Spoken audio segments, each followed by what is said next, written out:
Greetings, Professor McKee here with the next video in Seminar Saturdays. Today's video is about the cost of biodiversity conservation.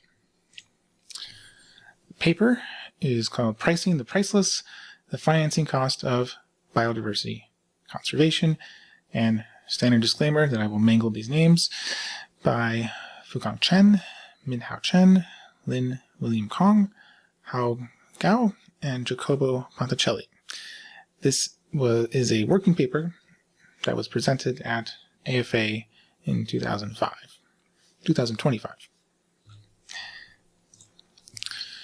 So, a few introductory notes here. I was at the presentation.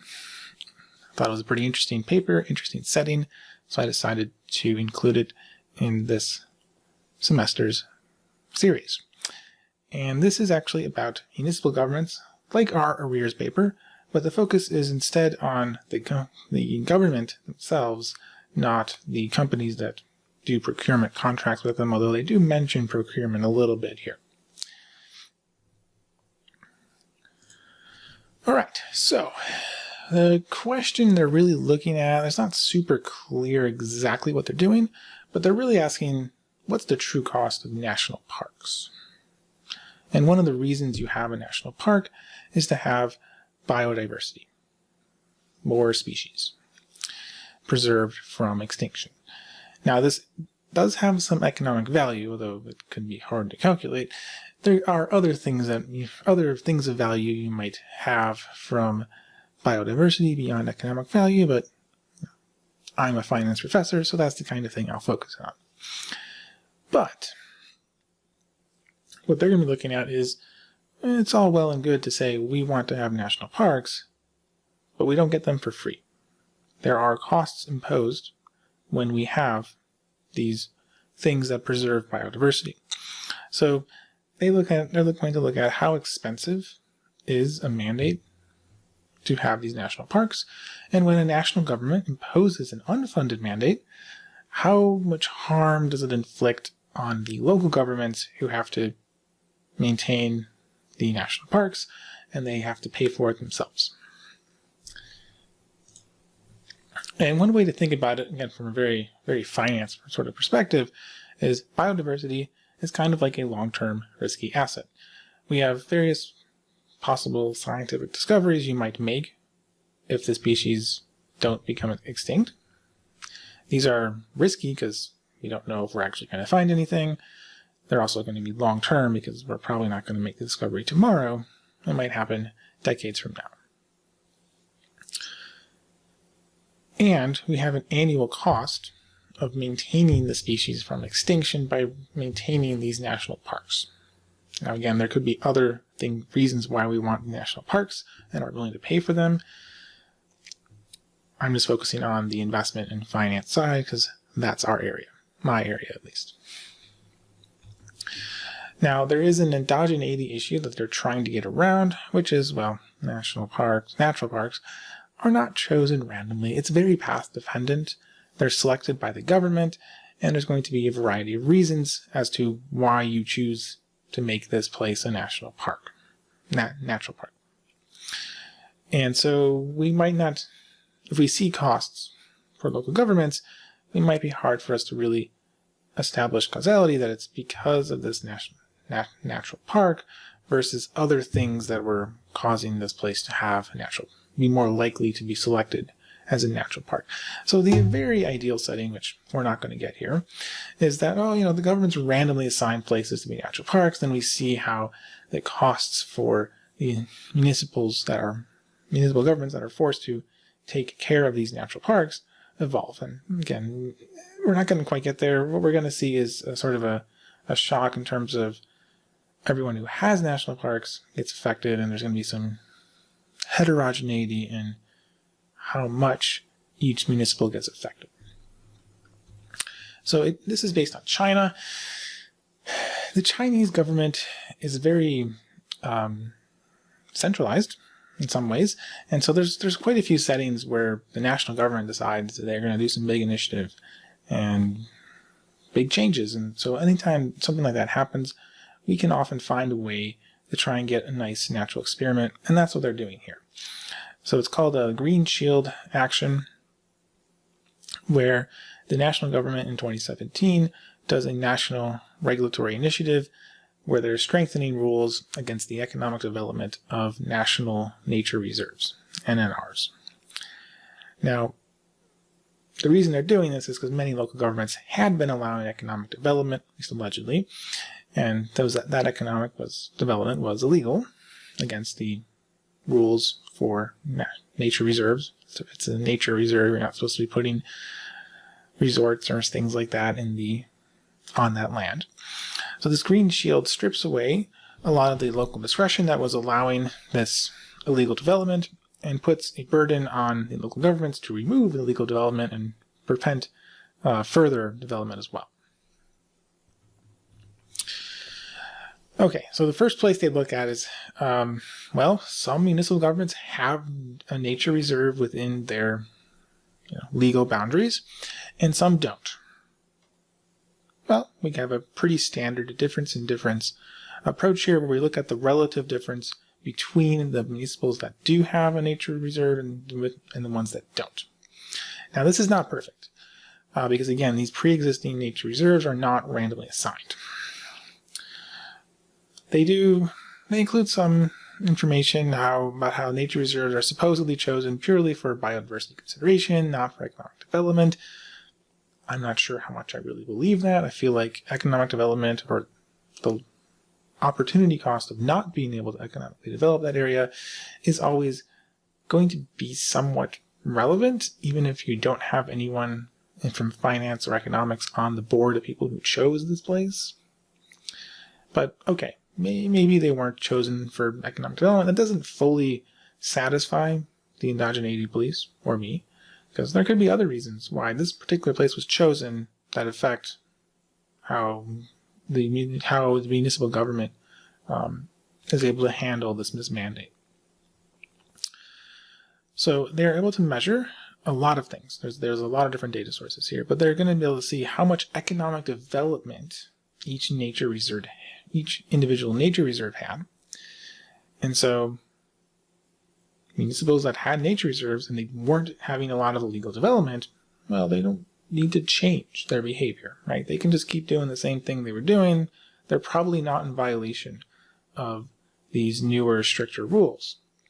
Ones that had a lot of development, they probably are in violation, and they're much more strongly affected. And this setting is a very common strategy. There's a lot of big national kind of initiatives where some companies are in compliance, some companies aren't. Well, you've got your heterogeneity there. The difference between those two and how they respond can help you with a natural experiment. So they're going to look at that too. They're going to look within municipal governments that some of them have a stronger impact because they have a lot of development. Some of them have a smaller impact because they have less development. And what they focus on is how the municipal bonds of our local governments respond. So if there's an increased financial burden on the municipal governments, that's going to increase risk for the investors. And, well, here's our theoretical prediction. Higher risk means higher interest rates because there's a risk-reward trade-off. So we think the bond markets are going to increase the interest rate for borrowing for the ones that are exposed to this additional regulatory burden. Now, technically, in China, the municipal governments aren't allowed to directly raise debt, but they do it anyways. Apparently, there's this local government financing vehicle, LGFV, which have guarantees from a particular municipal government. So they're still borrowing. So technically, the interest rates they're looking at are these LGFV things, not the municipal issuing bonds directly, but everyone knows that it's really just the municipal issuing the bonds. Okay, so let's talk about the data before we get into all these results that they find. And their data is not all in one data section. They have a data section, and some of the data that they're using is listed there. But there's a bunch of other data sources they use. They have a whole bunch of them. You can see a very long list here. And some of these are scattered across the results sections when they use it for a particular test or table. And I would really, just as a reader trying to summarize this paper, if they put it all in one section, it would be so much easier for me. I might have missed a few data sources that I might have just skipped over it when I was trying to look at the results. So this is not necessarily an exhaustive list. And that's kind of a common problem I've seen with this paper is the results are kind of nice and interesting and a nice setting, but it's not very well polished in terms of all the sections don't fit well together. They're kind of disjointed, and it really needs some high level editing to make this a more readable paper. I'll talk a little bit more about that at the end. So what do they use for data? Well, they have a list of nature reserves. They have a list of zoning from the national government. So that's how they know if this land is supposed to be a natural reserve or not and what municipal it belongs to. They use a financial lender called WIND for the municipal bond information, including interest rates and various other things. When they're looking at economic activity on the nature reserves, they use MODIS IGBP from NASA. That's basically satellite imagery that then is looking at the locations and classifying it based on what kind of land it is. There's some economic development classifications in there, which they're using. And then the other thing they do is they look at nighttime luminosity. So again, satellite data on how bright the nature reserve is. And of course, artificial light. Probably a lot of people have seen the real classic picture of North Korea and South Korea at nighttime, and how South Korea is much, much brighter than North Korea. And they're basically doing the same kind of thing here. The brighter the nature reserves are, the more lights that are on in what should be a nature reserve without any economic development means there's more economic development. Just like South Korea has much more economic development than North Korea, and we can very visually see that by just looking at how many lights there are at night. They look at government procurement contracts from those municipals. There's a national government database that does this. They use technical textual analysis to find things that mention the nature reserve. So these are contracts involving doing stuff in the nature reserve. They have various public information sources on things like who the municipal officials are, the municipal budgets from various national and local government sources. They also try to look at some biodiversity data from crowdsourced bird watcher reports, bird monitoring by the national government. They use endangered species, presence of endangered species lists. And they have some information on media coverage. They have a lot of different data sources. There's a lot of moving parts with this paper. So the first thing, the kind of most important, because if they don't get this right, then they're kind of sunk, is they're comparing the municipals that have a nature reserve and don't have one. So this is not all their comparisons. There's a lot of municipal characteristics that they are comparing, and they don't find much that is different. So GDP growth rate is a little bit different. Light time, the change in nighttime luminosity is different. But from a lot of things like population, GDP, most of these are not very different, which is good for them. They don't want to find differences here because they want these two groups to be similar before the shock.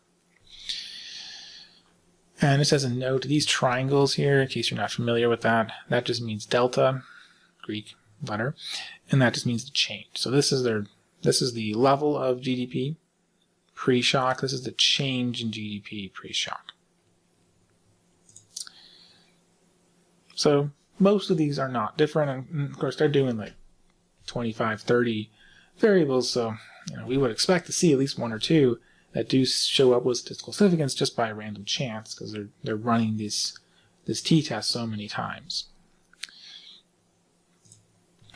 Okay, let's get to their first results where they just look at the municipal bond spread. So the difference between the bond interest rate and the interest rate of a national government bond with the exact same characteristics. And the nice thing about doing that is you can have two bonds with the same characteristics. The only difference here is who issued the bond. It's the municipal or national government. And so you know that any difference between these two is purely based on who issued the bond. So it controls for all the various bond characteristics and risk premiums besides the issuer. And what they find is, they add a bunch of different controls. And if you are in the time period after, that's what post means, after the green shield, and you're a municipal with a natural reserve, your bond yields are going up. So the bond market is charging you more to borrow. Exactly what we sort of expect. There's this new cost being imposed on the municipal, and so of course they're going to need to compensate investors by offering them a higher return, because the municipals are now in worse financial shape. Now, they look at the spreads before the treatment to see if they can detect something that would violate what's we call the parallel trends assumption.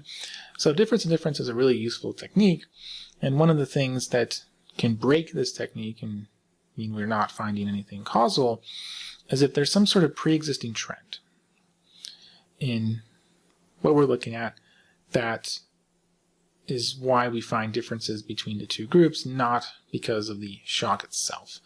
So if there's a difference, there's a spread between our treated municipal governments and our non-treated ones, that's okay as long as they're parallel to each other. There's two straight lines, both with the same slope. If they have different slope before the treatment, then we have a problem. Now, it's hard to measure this. Usually people will show a visual graph like this one. Say, oh, look, it's really constant, stable, flat, and then, boom.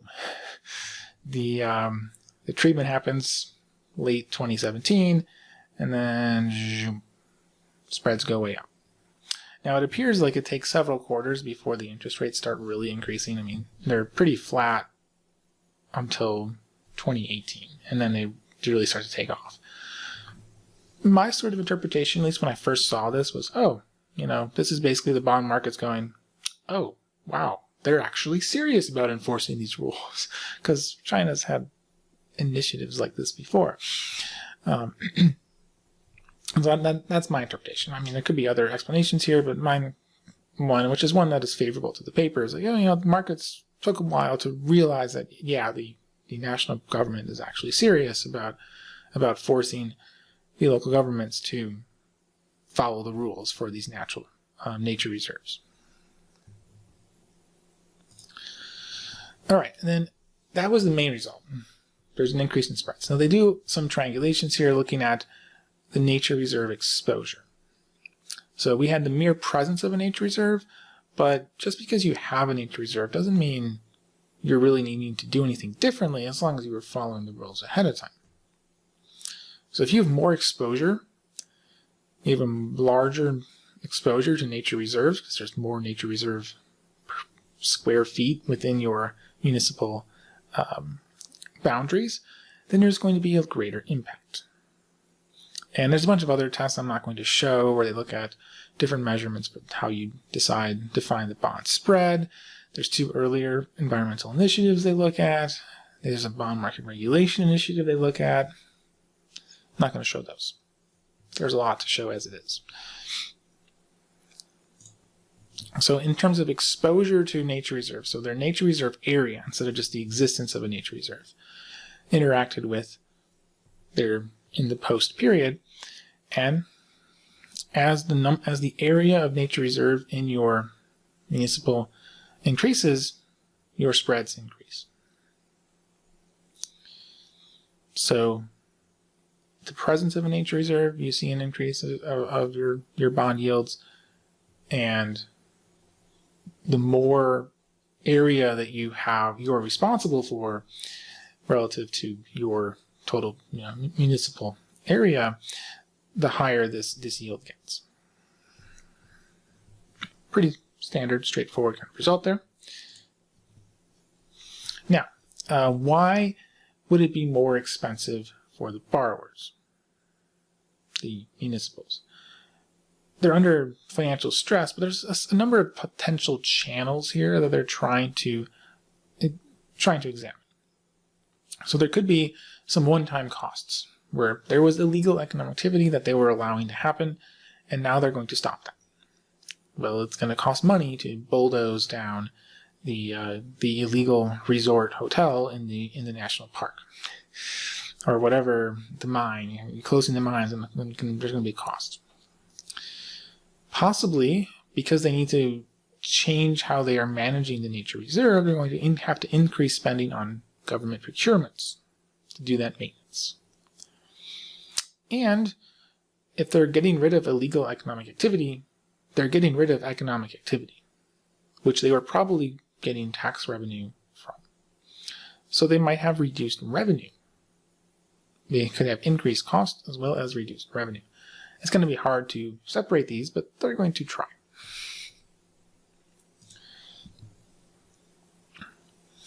So they're looking at economic development, and if they have highly developed land, which is the red line, this line here, you can see that the spread, the yield, tracks very closely each other. So they're pretty parallel. This is partially a parallel trend test.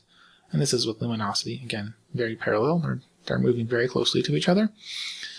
And then as you can see, the red line, which is the ones that have a lot of activity, there's a big gap that opens up and looks like around 2018. And this one is much higher interest rate. The green and blue ones, which are either low economic activity or no nature reserve at all, seem to follow a similar trend. They go up too, but they level off and start going back down.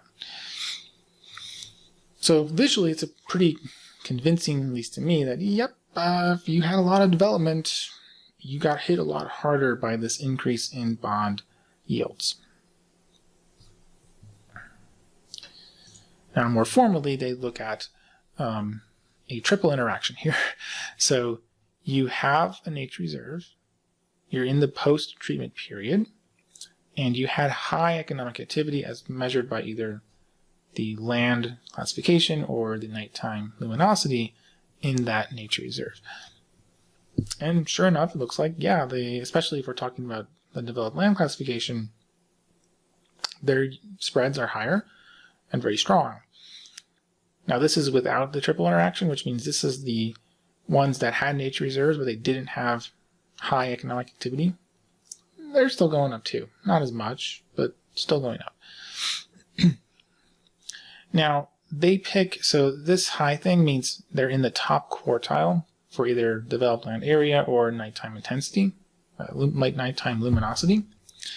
And as far as I can tell, there's no clear reason why you would pick quartiles instead of quintiles or at the median or things like that. And also as far as I can tell, they don't show what happens if you split it into thirds or fifths or halves instead of fourths. Again, that's a very easy place to do p-hacking, and I think it's kind of a issue for this paper because really this part is what I'm would be most convinced by. It's like, well, just the mere presence of the nature reserve is a little there could be some endogeneity issues there, but if they have a nature reserve and they have a lot of economic activity going on, then I'm like, all right, there could still be potential problems, but this is where I would really expect to see the action. And I feel like it'd be ideal if the paper had more robustness around their choice of the quartile. I like to pick on that because I know it's easy to p-hack this sort of thing. Because I've done trying to pick the best way to do these kind of triangulation type tests myself. They also look at government procurement. Now, if you notice on this side here, 0.01%, but the government procurement for these nature reserves is pretty small. There is a clear increase. Like, they're clearly spending more money as a percentage of their budget on these procurements. But I'm not sure how much this increase in expenses really matters, because as a percentage, it's not really that large of a percentage. There's not many procurement contracts for nature reserves, as far as they can tell. But they do seem to increase, which we would expect that if they are indeed being forced to do more things to properly manage these national parks.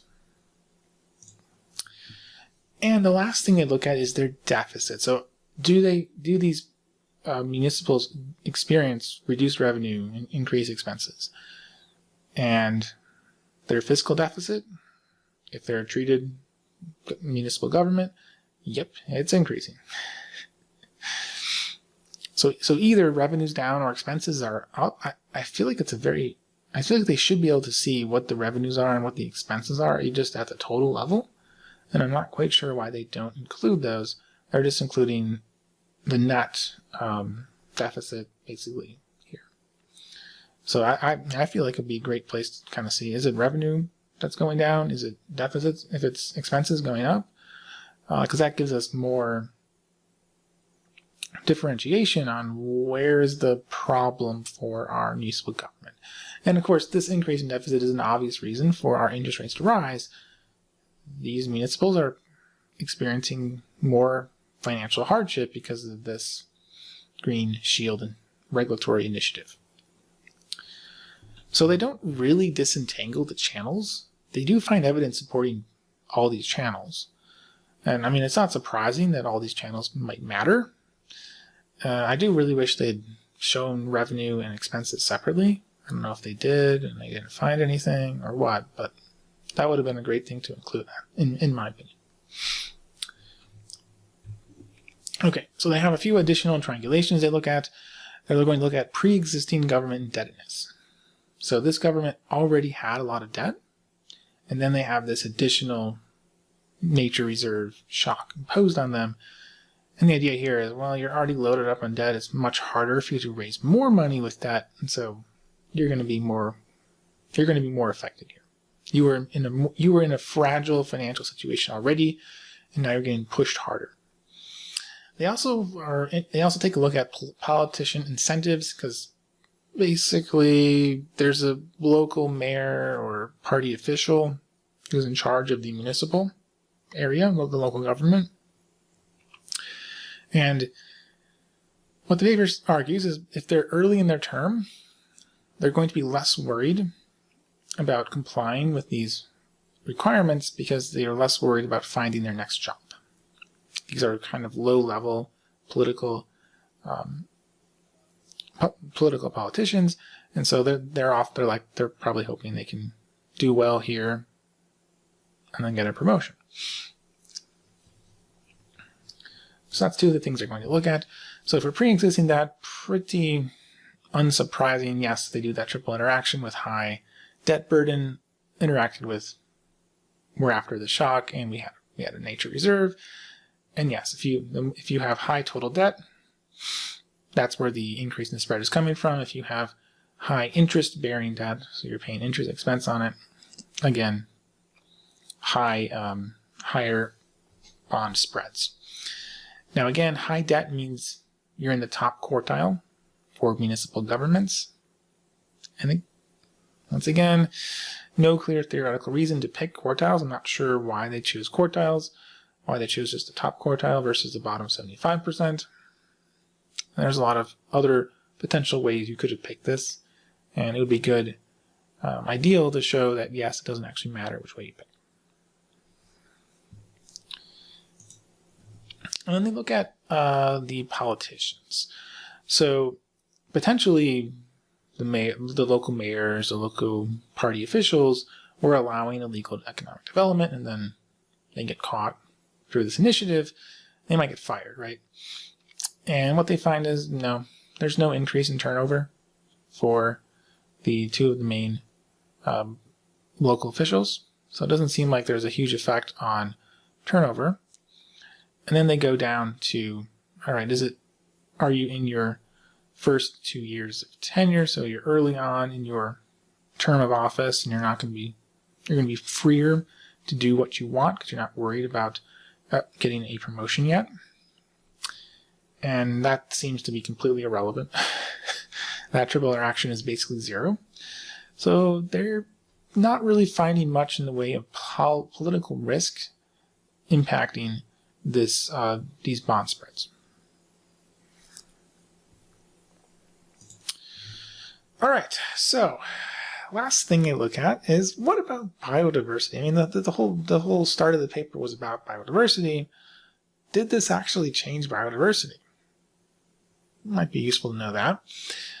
So based on their interest rate increase, they estimated that the cost to the municipal governments was about $40 billion over a 4-year period. So not an insignificant amount of money here, especially if we're talking about a bunch of local governments. The national government can probably absorb $40 billion without too much trouble, but your local town might have a trouble absorbing its share of this cost. And we have a sort of a short-term expense on trying to preserve biodiversity, but did it actually do what we wanted it to do? I mean, it's probably a waste of resources if we're not actually improving this risky asset we're trying to protect. $40 billion can be used in a lot of ways if we're not using it for a non-increase in biodiversity. So they have a couple of measures they use for biodiversity. They look at how many bird species are being observed by bird watchers from a crowdsourced site. And they find for the treated municipals that the number of bird species observed increases. And it's not because there's more people going to the nature reserve or more people going to do bird watching in particular. The number of bird watching people putting in reports on this crowdsourcing website, the number of reports total is not increasing. I mean, it's positive, but it's statistically not significant. So it seems like, yes, they're seeing more birds in the municipal area for this nature reserve. Okay. They also look at, and this is an appendix table, they look at the kind of the average number of species in that municipal legal area, in that geographic area.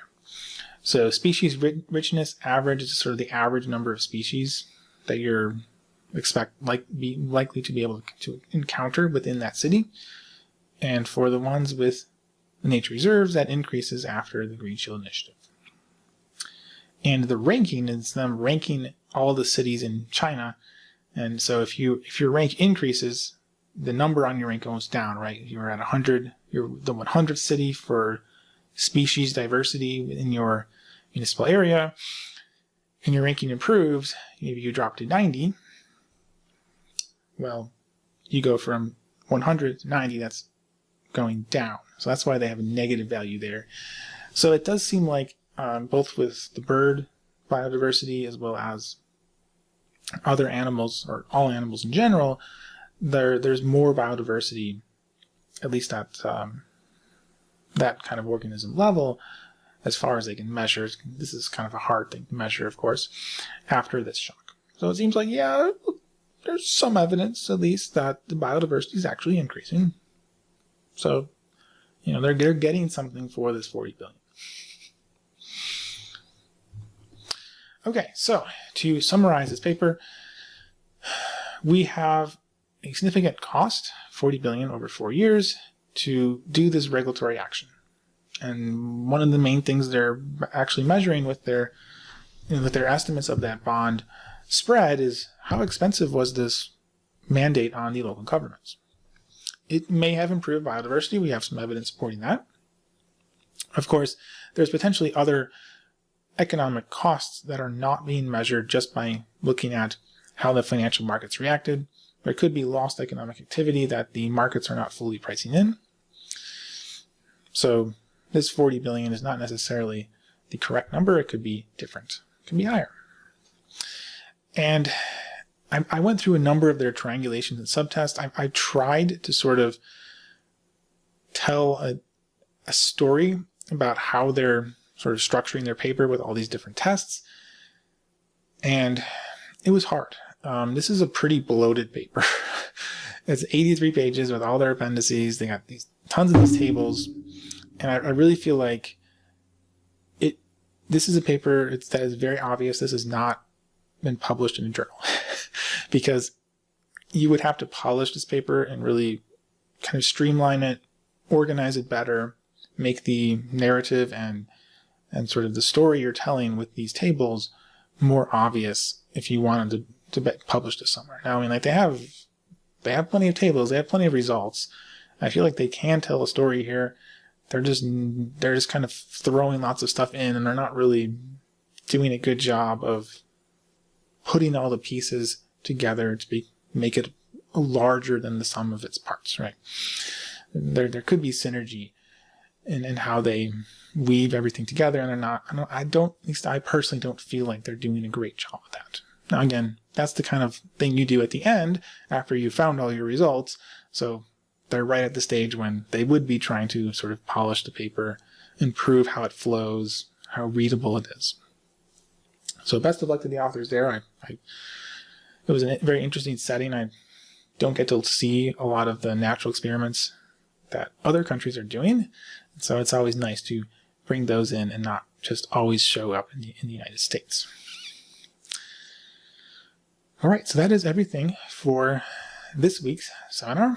And next week I will continue with another AFA paper, and I'll stay over near China, but a country just a little bit off the coast of China. See you then.